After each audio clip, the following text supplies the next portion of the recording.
Action et point de vue.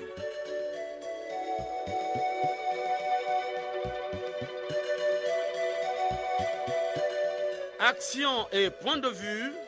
Réaction du peuple sur le développement.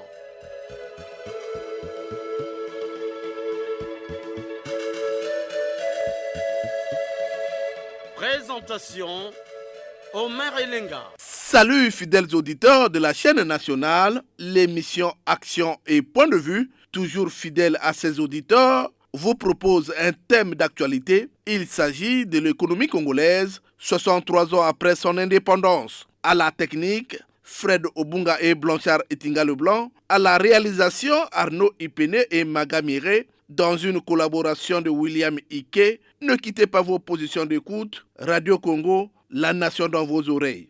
Congo, ekolo na biso tobongisa yango Congo. Congo, ekolo monene tobosana te Congo.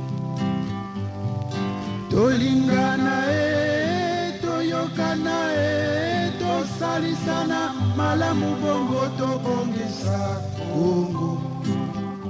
Chers auditeurs, le Congo, pays indépendant depuis le 15 août 1960, plusieurs présidents ont succédé à la tête de cette république, de Massamba Deba à Denis Sassou Nguesso, en passant par Marien Ngouabi, Joachim Yombi Opango, Pascal Lissouba. L'économie congolaise a traversé des périodes difficiles après la colonisation. Les entreprises créées après l'indépendance, avec l'aide des pays étrangers, n'ont vécu que quelques années. Tenez, le 12 août 1969, sous le pouvoir de Marien Ngouabi, l'usine de Kisundi a vu le jour avec l'aide de la Chine pour un montant de 1,2 milliard de francs CFA. Le 18 avril 1969, découverte du pétrole à environ 30 km au sud de Pointe-Noire. Le premier forage est l'œuvre de la société Elf Congo et ce forage a commencé ses travaux le 13 mars 1969. L'usine de Simon de Loutete avait été inaugurée le 25 mars 1968, fruit de la coopération Congo-Allemagne. De même, le 13 décembre 1969, le Congo avait enregistré la pose de la première pierre de la verrerie du Congo avec une production évaluée à 6000 tonnes l'année. Ceci pour un montant d'investissement de 562 millions de francs CFA. Le 4 avril 1971, l'inauguration de l'usine de poissons de Mosaka par le vice-président du Conseil d'État, le commandant Alfred Raoul, pour un montant de 100 millions seulement de francs CFA entièrement financé par le Congo. Le 17 juillet 1971, inauguration de la ferme d'État de Machumba par le président Marien Ngouabi avec une production de 6000 tonnes par an. Le 7 juillet 1972, pose de la première pierre de la raffinerie de Pointe-Noire. Le 15 février 1975, inauguration de l'usine Impreco avec un capital de 270 millions seulement de francs CFA. Le 12 de cette même année a eu lieu l'inauguration du complexe annexe de Sotesco avec une production annuelle de 250 000 serviettes de toilette. La plupart de ces entreprises ne restent plus que de nom. Le président Pascal Lissouba, alors Premier ministre, sous Massamba Deba, affirmait que l'industrie congolaise restait toujours dépendante de l'étranger. Élément d'archives. L'idéal serait la mise en route de grosses industries à partir de nos richesses, à partir de ce que nous avons comme potentialité. Mais ceci se heurte à un certain nombre de considérations, disons, qui se situent sur le plan international, sur le plan des aides, car nous ne pouvons pas de nouveau créer une industrie sans le concours d'une aide extérieure. C'est une forme d'économie coloniale, autrement dit, peut-être pas strictement cueillette, mais on ne peut pas éviter, disons, longtemps ce mot. On transforme très peu, ou le peu que nous transformons ne suffit pas, disons, à lancer nos pays vers l'industrialisation.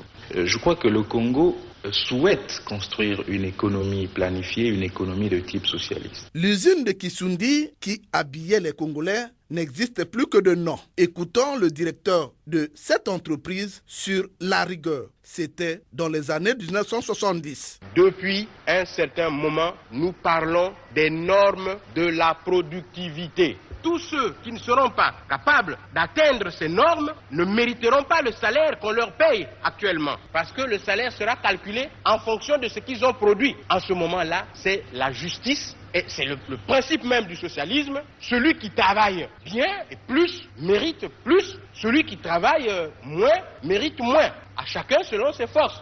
Or, qu'est-ce qui se passe actuellement? Un camarade qui produit plus de douzaines gagne comme celui qui produit moins de douzaines. Et il a le droit de se dire, mais puisque lui qui fait moins gagne comme moi, c'est pas la peine. Il n'y a pas d'encouragement. Ce qui est bien dit d'ailleurs. Sur ce qui avait bloqué le démarrage de l'économie à cette époque, écoutons Claude Ernest Ndalag, toujours élément d'archives. Ce qui aiguise ce particularisme, c'est l'existence de toute une couche de chefs traditionnels qui ne vivent en fait que du marchandage de leur influence sur les masses paysannes, ce que nous appelons les bureaucraties tribales. Mais dans la mesure où on va balayer cette féodalité, nous aurons déjà éliminé un des freins de l'unité nationale. Jusqu'ici, les gens suivent tel leader de telle région parce qu'ils pensent qu'étant de sa région, il lui donnera du travail facilement s'il arrivait à être au pouvoir. Il faut dire que l'économie congolaise a enregistré une croissance de 4,2% de 2011 à 2014, en dessous de 8,5% requis pour atteindre les objectifs de développement du PND 2012-2016. La chute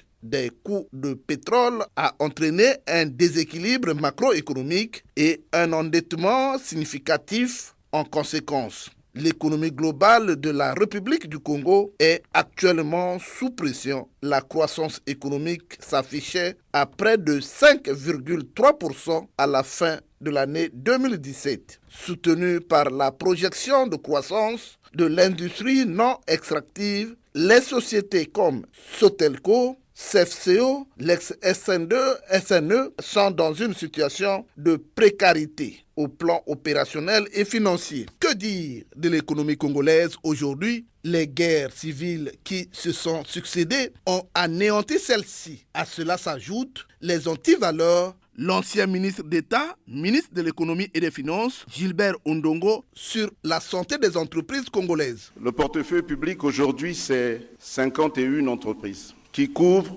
tous les secteurs d'activité de l'économie. Secteur primaire, secteur secondaire, secteur tertiaire. La participation de l'État va de 100% maximum à 6% minimum. Notre portefeuille public, il y a une partie qui va plutôt bien, une autre qui va moyennement bien, et une autre encore qui va plutôt mal. On peut prendre quelques exemples pour les participations ou les entreprises qui vont bien. On prend une à 100% part de l'État, c'est le port autonome de Pointe-Noire. On peut dire qu'avec cet établissement public à caractère industriel et commercial, ça va plutôt bien. Saris, sommes actionnaires à hauteur de 34%, ça va plutôt bien. On prend les banques, la BSA, la banque chinoise, nous sommes actionnaires à hauteur de 12%, ça va plutôt même très bien. La LCB, la Congolaise de Banque, nous sommes actionnaires à hauteur de 11%, ça va bien. Le Crédit du Congo, l'ancienne BIDC, nous sommes actionnaires à hauteur de 9%, ça va plutôt bien. Voilà un échantillon du portefeuille public qui va bien. Et un autre qui va moyennement bien. On peut considérer que notre première entreprise, la SNPC, aujourd'hui, 100% en propriété de l'État, va moyennement bien. Tout comme on peut dire du Conseil congolais de chargeurs, c'est un exemple d'un EPIC qui va plutôt moyennement bien. Des exemples des entreprises qui vont plutôt mal. Et là, il y en a beaucoup. J'ai retenu un échantillon de 10 que nous connaissons tous bien. L'ARC, propriété de l'État à 100%, ça va plutôt mal, peut-être même très mal. La BCH, propriété de l'État, en grande majorité, 84%, ça va plutôt mal. Congo Télécom, ça va mal. La Société de transport public urbain, propriété de l'État à 100%. Nouvelle Air Congo, propriété de l'État à 100%. Aux couleurs nationales, ça va plutôt mal. Le CFCO, ça va mal. Et on comprend pourquoi. Le trafic étant quasiment interrompu pendant longtemps. Eker, 99% propriété de l'État, ça va mal. C'est même arrêté. Cogelo, 90% propriété de l'État, ça va mal. L'usine des pavés, création récente, arrêtée quasiment, ça va mal. Voilà un échantillon des entreprises qui vont mal. L'ancien Premier ministre Clément Mwamba, paix à son âme, avait réagi au sujet de l'économie congolaise de cette manière. Maximiser au mieux les recettes, c'est bien ce qui est totalement recherché partout où on se trouve. Notre souci, c'est bien sûr de conforter les ressources, y compris par l'élargissement de l'assiette fiscale et bien sûr de la sécurisation des mêmes recettes. 63 ans après l'indépendance, quelle économie pour le Congo? Le basculement pour le budget programme interpelle l'actuel ministre de l'économie et des finances, Jean-Baptiste Ondaï. On l'écoute. Ces réformes nous ont notamment permis de renforcer notre cadre institutionnel avec divers textes allant du règlement général de la comptabilité publique à la transparence dans la gestion des affaires publiques, en passant par la lutte contre la corruption et les infractions assimilées. Je suis convaincu que la mise en œuvre réussie et harmonieuse du plan national de développement 2022-2026 permettra à notre pays de relever les défis. Chers auditeurs, nous avons un auditeur qui nous appelle de la France. Bonjour monsieur, déclinez votre identité et votre réaction. Bonjour, docteur Marcel Guitoukoulou, médecin anesthésiste réanimateur. Je suis acteur politique de mon pays, le Congo. J'avais été un ancien candidat à l'élection présidentielle édition 2009. J'ai participé à l'instauration de la paix dans notre pays au travers des entretiens avec l'ensemble des protagonistes de la guerre de 1997, mais également au travers de l'initiative La Concertation citoyenne du Goul en 2007, qui a permis au révérend pasteur Ntoumi de revenir à la vie publique en créant son parti. Voilà un peu l'engagement patriotique qui est le mien. Par définition, l'indépendance est une quête de liberté. Donc, nous sommes détenteurs d'une souveraineté, c'est-à-dire la capacité de nous construire par nous-mêmes et pour nous-mêmes. Cette indépendance acquise il y a 63 ans devait nous donner la possibilité d'être encore beaucoup plus agressifs sur le plan des facteurs de développement pour apporter un bonheur absolu à l'ensemble des populations congolaises. Mais malheureusement, il se pose de nombreux problèmes actuellement, ce que je définis moi par le mal congolais. Et il y a l'insécurité alimentaire, alors que notre pays regorge de terres cultivables, environ 10 millions d'hectares. Seuls 3% de ces 10 millions d'hectares sont cultivés, puisque nous sommes incapables de le faire. Enfin, une insécurité scolaire. C'est vrai que nous avons un taux d'alphabétisation et de scolarisation qui est très élevé, mais pour quelle qualité d'enseignement et pour quel niveau du produit fini? Tout ça, c'est pour dire que nous attendions une amélioration de nos conditions de vie. 63 ans après l'indépendance, l'économie congolaise, vous avez un point de vue à donner? Le seul progrès que nous attendions de cette indépendance, c'est l'industrialisation du pays, comme l'avaient commencé les anciens présidents qui sont arrivés tout de suite après l'indépendance. Nous avions une industrie qui commençait à voir le jour dans le pays. On peut citer Vaille, l'usine de ciment, l'usine de sucre en Cailly, etc. Malheureusement, même cette petite industrie qui a été mise en place, on n'a pas pu la conserver. Ce que nous voulons, nous, c'est que le pays se redéfinisse dans les besoins de son développement. J'aimerais qu'on reparte d'abord sur l'agriculture, qu'on reparte sur la création des industries pour donner de la valeur ajoutée aux produits agricoles qui sont produits. J'aimerais qu'on reparte et qu'on assure une autosuffisance alimentaire aux populations avant de penser à l'exportation. Donc, intégrer la mondialisation de façon positive, ne pas être simplement un réceptacle de produits manufacturés qui viennent d'ailleurs. Trouvez-vous normal qu'au bout de 63 ans, nous soyons incapables de nous nourrir de nos propres produits, que le gouvernement soit obligé de dépenser 700 milliards tous les ans pour acheter à manger à l'extérieur? C'est insupportable. Trouvez-vous normal que nos citoyens se rendent dans nos hôpitaux ou nos dispensaires et ne reçoivent pas de soins de qualité, alors que, dans le même temps, les gouvernants écument toutes les capitales du monde à la recherche des soins de qualité? L'indépendance est une question de gestion et de gouvernance. C'est vrai que les routes sont les facteurs de développement. Aujourd'hui, beaucoup de ces routes ne sont plus praticables. 63 ans après l'indépendance, Je ne comprends pas pourquoi on soit toujours obligé de demander aux sociétés étrangères pour venir nous construire les routes. Il y a un exemple qu'on peut donner, c'est le boulevard des Armées, qui a été construit par des ingénieurs congolais. Et c'est une route qui tient encore, qui est encore en bon état jusqu'aujourd'hui. Tout ce que j'attends du président de la République, c'est qu'il se recentre sur l'essentiel. Lorsque l'on gouverne un pays qui est en difficulté, la première des choses à faire, c'est faire preuve de bonne gouvernance. Garantir les droits de l'homme. Fêter, c'est bien, mais c'est mieux de soigner les populations, c'est mieux d'éduquer notre jeunesse qui constitue l'avenir du pays. C'est mieux de répondre aux besoins des populations. L'économie congolaise, 63 ans après son indépendance, quelle performance pour cette économie?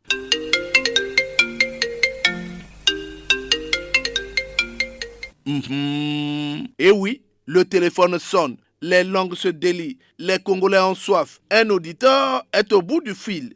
Allô? Oui, Omer. Bonjour. Bonjour, Omer Elenga. Vous êtes en direct. Comment vous appelez déjà? Je suis Félio Borongaporo au bord du viaduc à Talangay. Félio Borongaporo, aujourd'hui nous parlons de l'économie congolaise 63 ans après l'indépendance. Quelle appréciation donnez-vous à cette économie?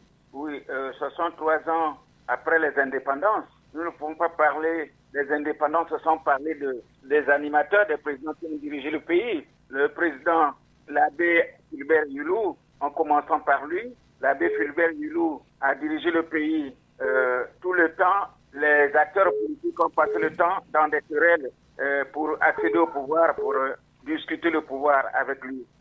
Il a fait donc un passage à vide. Succède à lui le président Massamba Deba qui, grâce à son socialisme bantou, il a pu faire quelque chose de durable. Du coup, à la faveur de la coopération sino-congolaise, il a émaillé le pays des infrastructures dans le secteur de l'industrie. Notamment, on a eu Kisundi, on a eu Fiat Congo, on a eu l'usine de Kaye, on a eu Sotesco, on a eu pas mal de choses, une vingtaine d'entreprises dans le pays. Malheureusement, quand le vent du socialisme scientifique qui voulait bien rougir l'Afrique est arrivé au Congo, n'a pas épargné le Congo d'ailleurs. Et les usines ont été nationalisées, même les écoles. Du coup, aujourd'hui, le président Denis Sassou Nguesso prend les règnes du pays sans industrie. En ce moment-là, il fallait qu'il se batte à regarder les infrastructures de base comme les routes qui n'existaient pas. Il y avait quelques trentaines de kilomètres de routes bitumées. Avant lui, il fallait qu'il construise les routes, il fallait qu'il construise les ponts, l'eau et le courant, les aéroports, les stades et les écoles. Cependant, à nous yeux, quelque chose de plus scandaleux qu'il faut corriger, nous n'avons pas d'industrie de transformation. L'économie est plus, l'argent du pays est plus placé hors industrie. Alors, il nous faut gagner et vaincre le chômage des jeunes. Parce que dès qu'on a déjà l'industrie, dès qu'on a déjà des barrages hydroélectriques, il nous faut également penser aux industries de transformation. Je vais vous prendre un exemple d'illustration.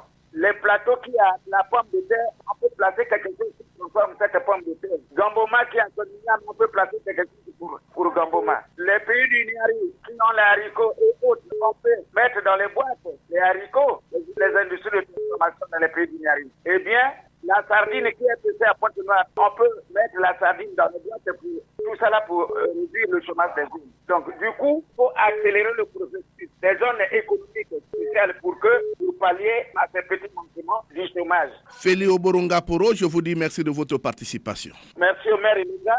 Bon courage à tous les journalistes qui vous entourent et à vous-même et à votre famille. Le téléphone sonne toujours. Allô, bonjour. Comment vous appelez déjà? Vous nous appelez d'où? Je suis d'Anglo Bernard Kenyoukwa, je vous appelle de Brazzaville. Quelle économie après les 63 ans, Bernard? Omer Elenga, 63 ans après notre accession à l'indépendance, souveraineté nationale, le Congo a connu plusieurs moments d'économie au paroxysme et à un moment donné d'économie au bas-fond.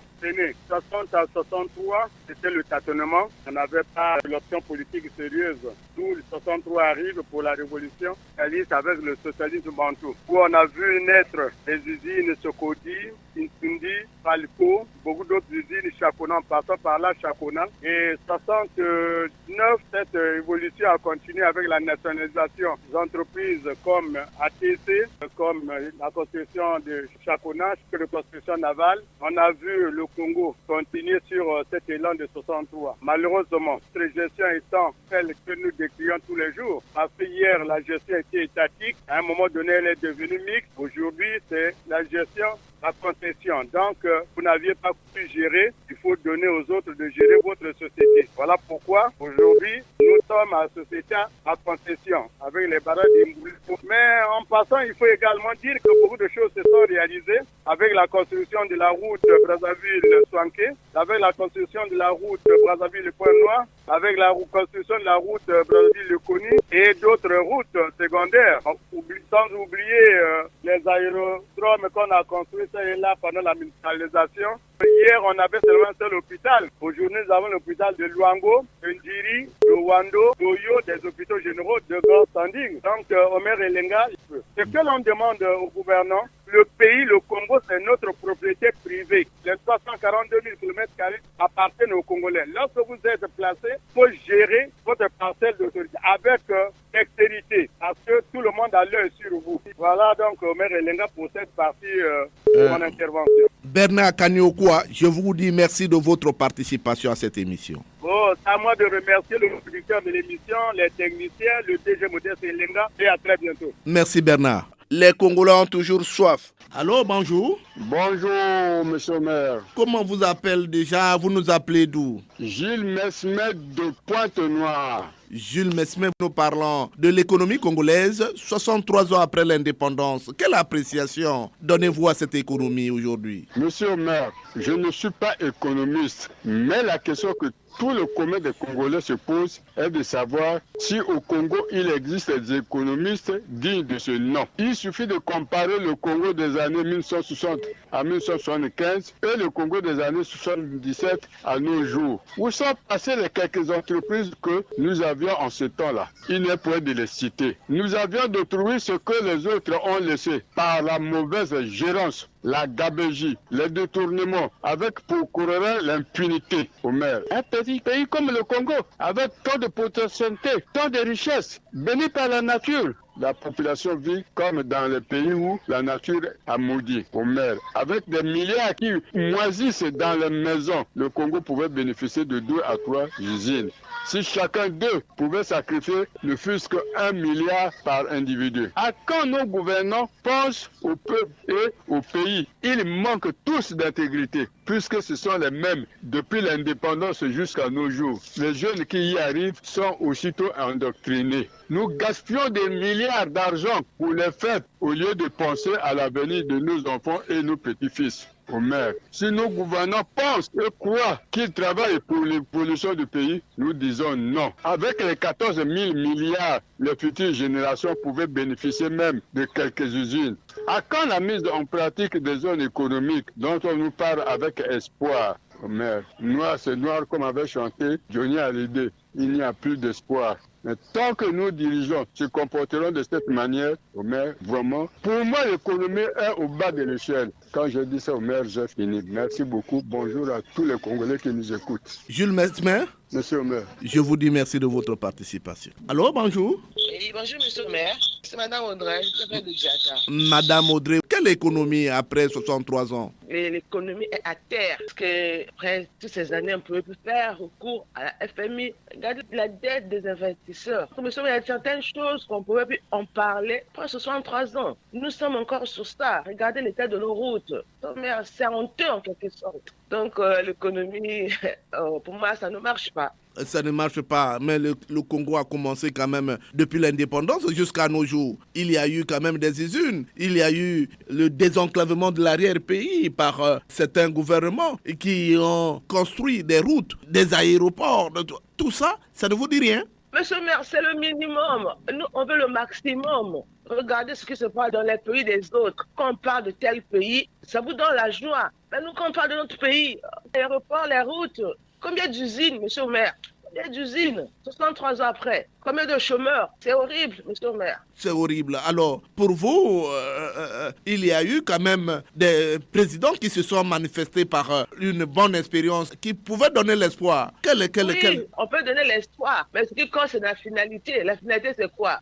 Rien, monsieur le maire. Rien. Le président de la République, dans son discours, disait que à certains hommes qui marchent sur des routes, qui ne savent pas qui a construit ces routes. Est-ce que ces routes sortent du néant? Oui, il y a de ceux qui ont construit les routes. Nous, on veut autre chose, monsieur le maire. On veut être visible comme les autres. Quand on parle de tel pays, on a la fierté. Nous avons honte de notre pays. Mais après les routes, il y a quoi? Monsieur le maire, c'est honteux. C'est honteux. J'ai à dire aux Congolais qui vous écoutent, qui souhaitent que le Congo soit développé avec une économie appréciable. Nous sommes vachement riches. Si on pouvait bien gérer nos richesses, monsieur le maire, le Congo changerait de face. Donc le mieux est que ceux qui ont la grâce, je peux dire, de gérer ces richesses, de bien gérer pour que le Congo se développe. C'est tout comme message pour vous, monsieur le maire. Madame Audrey, je vous dis merci de votre participation. Et c'est moi qui vous remercie. Longue année, monsieur. Merci beaucoup. Allô?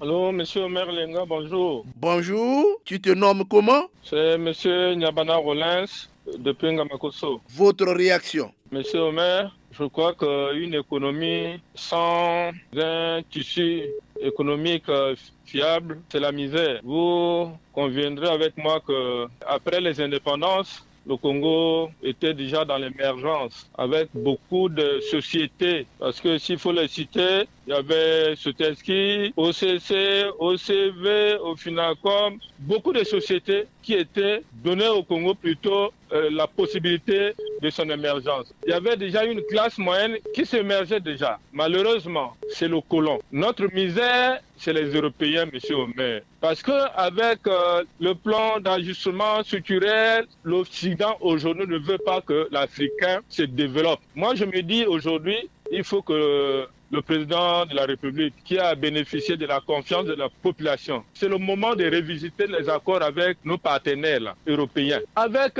les plans structurels, la dévaluation, tout ça, ça nous colle au cou. C'est des arêtes au niveau de notre gorge. On ne peut pas évoluer comme ça. Aujourd'hui, les Africains se lèvent. Après l'indépendance politique, nous devons aller à une indépendance économique. C'est ça le défi maintenant de l'Afrique. Tout ce que les colons nous ont fait, heureusement pour nous, on a un chef qui connaît au moins l'histoire de notre pays. Tous les problèmes que le Congo a connus, c'est maintenant à lui de prendre son courage. Parce qu'à cette allure-là, même le plan de développement, le PNDD qu'ils ont programmé, ça ne pourrait pas marcher. Rollins, monsieur le maire, vous voulez dire que si l'économie congolaise n'est pas améliorée, aujourd'hui c'est parce que c'est les Européens. Nous ne pouvons pas diriger notre pays. Voilà pourquoi je parle des faiblesses en interne. Les détournements, la mauvaise gestion, oui. Mais tout ça, ça part du colon. Le colon vient de dire qu'il faut voler la caisse de l'État. Monsieur le maire, mais la corruption vient d'où? Qui crée les conditions pour que nous aussi, on rentre dans ce jeu-là? Ceux qui sont là pour être au pouvoir, il faut avoir le soutien de l'Europe. Mais sinon, vous ne pouvez pas rester. Je ne cesse de décrier qu'il y a des faiblesses. Mais c'est le moment de changer, de mener ce combat derrière le chef de l'État pour qu'on mette ces choses-là au clair. Regardez les conditions de vie des populations. C'est les colons qui font que nous soyons pauvres. Nyabana Rollins, nous sommes derrière le temps. Je vous dis merci de votre participation. Merci, monsieur le maire. De Pointe-Noire, un auditeur est en ligne. Monsieur Emmanuel Massé, j'appelle de Pointe-Noire. Vous êtes en direct sur la chaîne nationale. Aujourd'hui, nous parlons de l'économie congolaise 63 ans après l'indépendance. Que dites-vous au sujet de cette économie? Le Congo est un pays béni parce que toutes les conditions géographiques lui sont favorables. L'eau, le courant, les matières premières, le sol, le sous-sol, tout ce qu'il y a, même les banques et les assurances fonctionnent correctement. Sauf que beaucoup de gens se posent la question de savoir pourquoi sommes-nous pauvres. Je sais que au départ, le bois soutenait l'économie congolaise, tous les Youlou. Et Youlou est parti. Bon, après, Massamba Deba qui est arrivé aux affaires, il y a eu un essor de l'industrialisation, l'agriculture. Nous avons vu des champs comme celui de Sarif actuellement. Nous avons vu la fabrique d'aliments à Betou. Et nous avons vu beaucoup d'autres industries telles que Kitsuni, etc. Monsieur le maire, pourquoi sommes-nous pauvres? Ceux-là, ils retournent, ils vont déposer à l'étranger et ils s'enrichissent pendant que ceux du nord, du sud, de l'Est comme de l'Ouest. En dehors de ça, c'est la France-Afrique qui est à l'origine de notre malheur. Nous ne sommes pas contre les Français. Il y a des Français qui sont bien, mais il y en a qui sont très très mauvais parce que jusqu'alors, ils maintiennent le Congo, par exemple, dans le système de franc CFA. C'est la France qui a habilité à fabriquer le franc CFA. Voilà un peu l'une des difficultés. Emmanuel Massé. Oui. Je vous dis merci de votre participation. Merci beaucoup, merci beaucoup. Difondo, un auditeur fait sonner le téléphone. Bonjour, présentez-vous. Alors bonjour, M. Omer Elenga, Lucien Bokenze depuis Fondo. Vous êtes en direct sur la chaîne nationale. Votre réaction? Merci beaucoup, M. Omer Elenga. 63 ans après l'indépendance, on pourrait tenter, au regard de ce que le visu nous montre, de dire que l'économie congolaise se porte mieux qu'il y a 63 ans. Ça, c'est le tape-l'œil, ce que l'on voit. Lorsqu'on compare 1960 jusqu'à aujourd'hui, on se rend compte que l'économie congolaise a stagné, pour ne pas dire qu'elle a vraiment régressé. Parce que juste après les indépendances, on a vu les usines naître un peu partout, ce qui n'est plus le cas aujourd'hui. C'est rare aujourd'hui de voir une action économique aboutir. C'est vraiment rare. Tous les projets restent des éléphants blancs. Et ça inquiète le Congolais lambda que je suis, parce que effectivement après 63 ans d'indépendance,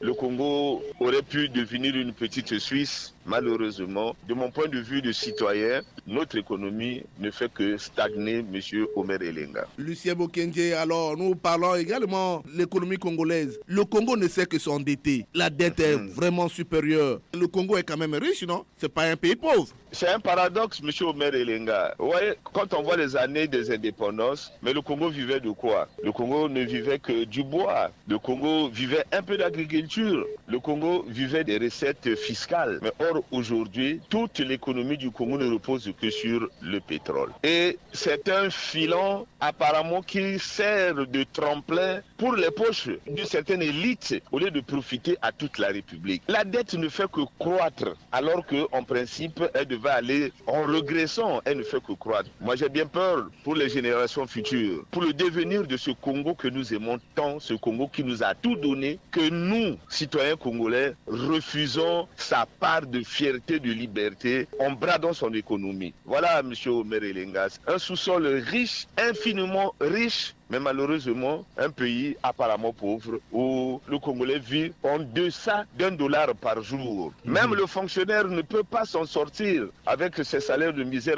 qu'ils ont, alors qu'on aurait pu faire mieux, M. Omer Elenga. Mais, M. Omer Elenga, tout n'est pas noir. Aujourd'hui, on peut partir de Pointe-Noire à Ifondo, même si les routes ne sont pas à 100% bonnes. Ça, c'est un effort monumental. Ne pas le reconnaître, c'est être sorcier. Aujourd'hui également, quand on regarde certains investissements en bâtiments et autres, il y a eu des gros efforts qui ont été faits. Lucien Bokenze, je vous dis merci de votre participation. C'est à moi de vous remercier. Les Congolais ont des langues qui se délient. Allô? Bonjour, monsieur le journaliste. Bonjour, comment vous appelez déjà? Présentez-vous. On m'appelle monsieur Guy Matondo depuis Dolisie. Guy Matondo, quelle appréciation donnez-vous à l'économie congolaise, Guy Matondo? Vraiment, monsieur le journaliste, l'économie congolaise, 33 ans après, est complètement malade. Je peux dire à l'agonie même. Dans les 63 ans de l'indépendance, à bien voir le parti qui gère le Congo. Et c'est ce parti-là qui est à l'origine aujourd'hui de la maladie de l'économie congolaise. Le constat est amer, monsieur le journaliste. Guy Matondo? Oui. Nous parlons de l'économie congolaise. Dites-moi, il n'y a pas eu que le PCT qui a dirigé le parti. Il y a eu l'UPADES sous Massamba Deba, il y a eu de l'histoire. Est-ce que aujourd'hui, nous pouvons dire que l'économie congolaise se porte bien? L'économie congolaise ne se porte pas bien. Nous sommes parmi les derniers pays en matière d'économie. Le Congo ne connaîtra jamais du développement économique. Vous pensez que la construction de ces routes, le courant, les barrages, ça ne vous dit rien? Mais si c'était les Européens aussi qui construisaient ces routes, or lorsque nous regardons les Chinois, à peine là qu'ils ont construit des routes, allez-y, la route nationale numéro 1, ça se dégrade déjà. Or, si c'était les Européens, ça se remet du temps. Ça signifie qu'après un temps donné, nous revenir encore à zéro. Parce que ce sont des choses qui ne mettent pas du tout. Lorsqu'on parle dans les routes, les aéroports, mais lorsqu'on regarde le social de la population, c'est le journaliste. Parce que ce qui est le preuve tangible du développement d'une économie, c'est le social. Mais lorsqu'on regarde la population, monsieur le journaliste, la population vit dans la souffrance, dans une pauvreté sans précédent, monsieur le journaliste. Pendant que ceux qui sont au pouvoir s'enrichissent de plus belle, la population croupisse dans la misère. Si je dis que les routes ne servent à rien, ça, j'aurais menti. Pour ça, je jette des fleurs au président Sassou. Mais nous, ce que nous voulons, monsieur le journaliste, ce sont des compagnies. Et la mutualisation dont vous parlez, c'est revenu après. C'est d'abord les compagnies, monsieur le journaliste. Ça c'est revenu après. Et voilà, il est parti. Merci Guy Matondo depuis Dolisie. Repartons à Infondo où un auditeur est en ligne. Allô, bonjour, votre identité s'il vous plaît et votre réaction. Henri Longuele, le département de la Likola. Merci, monsieur le maire, et de me faire l'honneur. L'économie congolaise, 63 ans après les indépendances, l'économie congolaise est en baisse.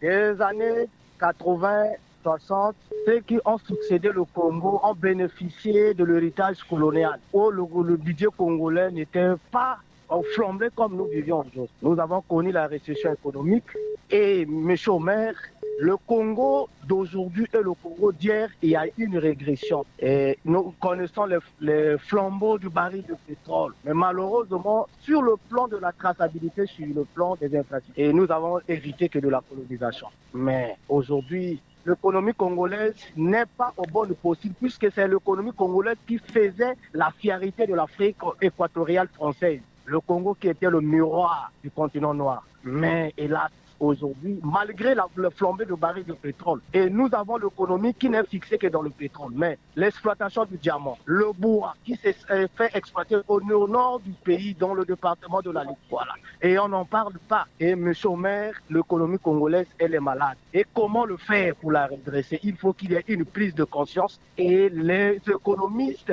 bien appropriés avec le patriotisme qui peuvent sauver l'économie congolaise. Flori, le Congo c'est un pays riche, mais la dette ne sait que augmenter. On va faire comment? Monsieur le maire, je vous ai dit le patriotisme. Et à l'époque du monopartisme, on sanctionnait. Il y avait le contrôle, le suivi et la sanction. Je me rappelle de 1972, où le 3e congrès extraordinaire du parti, on a sanctionné le feu président Jean-Jacques Yombi Opango d'avoir saboté l'économie nationale. Or, monsieur le maire, nous avons aujourd'hui en face d'un grand problème qui est aujourd'hui les antivaleurs. La chose publique n'est plus respectée. Le Congo a des potentialités économiques qui peuvent booster son économie. Malheureusement, comme disait le président de la République, il dit « Celui qui ne consomme pas ce qu'il produit est encore esclave ». L'économie congolaise est malade. Nous avons l'exploitation forestière. Nous avons les jugements miniers. L'économie, on nous fait voir que l'économie pétrolière. Or, où passe cet argent de l'exploitation forestière, le jugement minier, que ça se fait illégalement et artisanalement et pour des intérêts mesquins, monsieur le maire. Il faut qu'il y ait il faut qu'il y ait le patriotisme, le respect de la chose publique. C'est ce qui ferait que le Congo retrouve son blason de l'époque coloniale. Flori, oui. Je vous dis merci de votre participation. Oh, c'est plutôt un mot de vous dire Likola Tandel. Allô? Bonjour, monsieur le journaliste. Bonjour, il s'agit de Lenga Tipo? Oui, je suis monsieur Lenga Tipo et vous appelle de Yoporo. Et Lenga Tipo, vous êtes en direct sur la chaîne nationale. Quelle appréciation donnez-vous à cette économie? Le Congo est un petit pays plein d'atouts naturels, que je cite, un sol fertile, avec un sous-sol riche en matières premières, une diversité climatique lui permettant de cultiver en toute saison, une main-d'œuvre abondante, que c'est encore. Monsieur le journaliste, au regard de ces nombreux atouts, notre Congo ne serait pas à compter parmi les pays pauvres, fortement endettés, avec une économie totalement extravertie depuis les indépendances jusqu'à ce jour. Monsieur le journaliste, cette mauvaise gestion du pays, soutenue par l'impunité, étant décriée par tous, condamne notre pays au stade d'un pays sous-développé avec un endettement chronique. En dépit des multiples booms pétroliers enregistrés qui n'ont donné naissance à aucun développement socio-économique sérieux, ce qui a pour conséquence la montée en puissance du chômage avec tous ces fléaux jamais vus au Congo. Monsieur le journaliste, les termes d'échange souvent mal définis ou mal appliqués restent toujours bénéfiques pour les pays étrangers qui font du Congo une échelle pour leur développement. À notre plus grand regret, nos matières premières sont bradées à ciel ouvert avec une privatisation aveugle. Aujourd'hui, nous sommes dans un Congo plein d'atouts, mais bien sans industrie, plongé dans le cercle de construction, destruction, reconstruction. Monsieur le journaliste, 63 ans après notre indépendance, l'économie congolaise bat de l'aile et nécessite de la part de l'État un regard tout à fait particulier. Et quand je l'ai dit, j'en ai terminé. Bon vent à notre émission et nos salutations sans frontières à tous nos fidèles auditeurs. Merci beaucoup, monsieur le journaliste. Merci, Jean Elenga Tipo depuis Oyoporo. Terminons ces appels avec cet auditeur qui est en ligne. Allô? Bonjour, présentez-vous. Monsieur Obéa, bon, je vous appelle de Saint-Benoît. Vous êtes en direct sur la chaîne nationale. Aujourd'hui, nous parlons du 63e anniversaire de l'économie congolaise après l'indépendance. Que dites-vous alors? Bon, depuis 60 ans jusqu'à ce jour, il faut reconnaître que notre économie ne s'est stabilisée que pendant 5 ans. Pourquoi je le dis? C'est parce que pendant ces 5 ans-là, nous avons connu plein emploi avec le bois comme ressource naturelle. Donc il s'agit entre autres des années 1963 et 1968. Mais quand les bourgeois ou encore les adeptes de la France-Afrique accèdent au pouvoir, c'est là où le malheur de Congolais a commencé. Parce qu'en essayant d'analyser la nature des accords infructueux signés par France-Afrique, et on se rend compte que nos gouvernants travaillent pour la France et ses alliés. Chaque entreprise française installée dans ces anciennes colonies devrait payer des impôts à la France, alors que ces bénéfices sont générés sur le sol de ces colonies-là. Donc aujourd'hui, on ne peut pas parler d'une économie quand vous n'avez pas, par exemple, la maîtrise de votre monnaie, votre ligne budgétaire, encore des décisions ou des stratégies économiques sont imposées ou des institutions financières internationales. Voyez un peu. Et quand on essaie également de faire le ratio entre les recettes que nous avons eues et les réalisations, on constate que toute une catastrophe, une gabegie financière en 58 ans. Parce que j'épargne les 5 ans, c'est-à-dire la période de 63 à 68. Donc il n'y a pas de débat à faire. On n'est pas obligé d'avoir un doctorat pour le comprendre, M. Omer Elenga. Alors, que dites-vous au sujet des usines qui manquent dans le pays? Est-ce que sans usines, on peut mettre fin au chômage? Aujourd'hui, il y a un modèle classique que toutes les grandes puissances ont utilisé, c'est-à-dire le secteur primaire.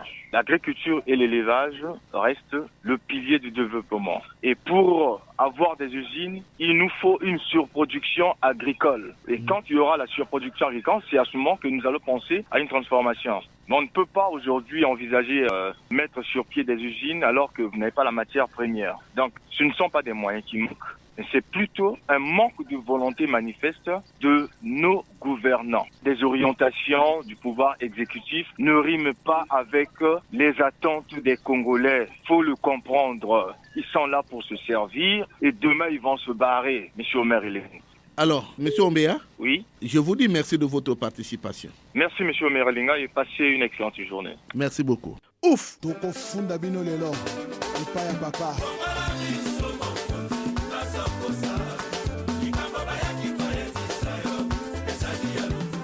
Oui, les entreprises congolaises ne vivent que pendant une courte période. Que pensent les citoyens congolais? 63 ans après, si on pouvait faire l'autopsie de l'économie congolaise, nous pourrons dire qu'on n'a pas du tout évolué. Pourquoi? C'est pas que certains efforts ne sont pas faits, mais c'est tout simplement parce que 63 ans après, le Congo n'arrive pas à se démarquer économiquement. Pourquoi? Parce que la première source économique pour l'on des indépendances, c'était le bois. Dès qu'il y a eu le pétrole, je crois, ça doit être vers les années 72-70, on a négligé le bois et on a basé notre économie sur le pétrole. Et aujourd'hui, avec tout ce qui se passe au niveau international, avec la pression des grandes puissances, si le prix du baril chute, notre économie tombe également. Et voilà pourquoi nous subissons tout le temps le marteau de FMI, bon, pour prêter, on vous exige, donne des exigences qui souvent pèsent sur le panier de la ménagère. Mais on s'attaque sur le pétrole, alors nous savons très bien que non. La science, les scientifiques ont démontré que le pétrole est une ressource épuisable, donc ça peut finir, alors que la Terre ne trompe pas, la Terre ne ment pas. Donc aujourd'hui, 63 ans après, nous pensons que beaucoup d'efforts sont encore à fournir de la part de nos dirigeants. Je pense que 63 ans après l'indépendance, l'économie congolaise n'a pas encore atteint un niveau quand même acceptable. L'économie congolaise, jusqu'à aujourd'hui, il y a encore des problèmes. À l'époque, il y avait des entreprises, il y avait des usines. L'économie à l'époque, ça marchait. Mais aujourd'hui, là, avec le bois, l'économie était stable. Mais on a eu le pétrole, on a beaucoup d'argent, on n'arrive même pas à s'organiser. L'économie du Congo jusqu'à aujourd'hui ne marche pas. On a eu les îles de Maluku, par exemple, ça marche pas. Mais le courant fait défaut. Mais en dehors de l'usine de Maluku, il y a encore quelle usine? Au Congo, il n'y a aucune usine. Le chômage aujourd'hui a atteint un niveau vraiment très, très, très élevé. C'est un problème. 3 ans après, du côté intégration de la jeunesse, c'est un peu vraiment difficile, monsieur le maire. Chers auditeurs, les entreprises congolaises, depuis l'indépendance jusqu'à nos jours, ne présentent pas une bonne image à cause de la mauvaise gouvernance. L'État congolais a le devoir de réformer ses entreprises publiques pour s'attendre à la bonne performance. Faire autrement, c'est tirer ces entreprises vers l'échec. C'est la fin de cette production. Était à la technique Loïs Mbou. La réalisation était assurée par Blanchard Etinga Leblanc et Brachembon. Je suis Omer Elenga. Réagissez en appelant au numéro 06 663 15 41 ou au numéro 05 521 91 97. Bonne fête de l'indépendance à tous les auditeurs. Bon dimanche à Nasayo. Au revoir et à très bientôt. C'était Action et point de vue, Omer Elenga.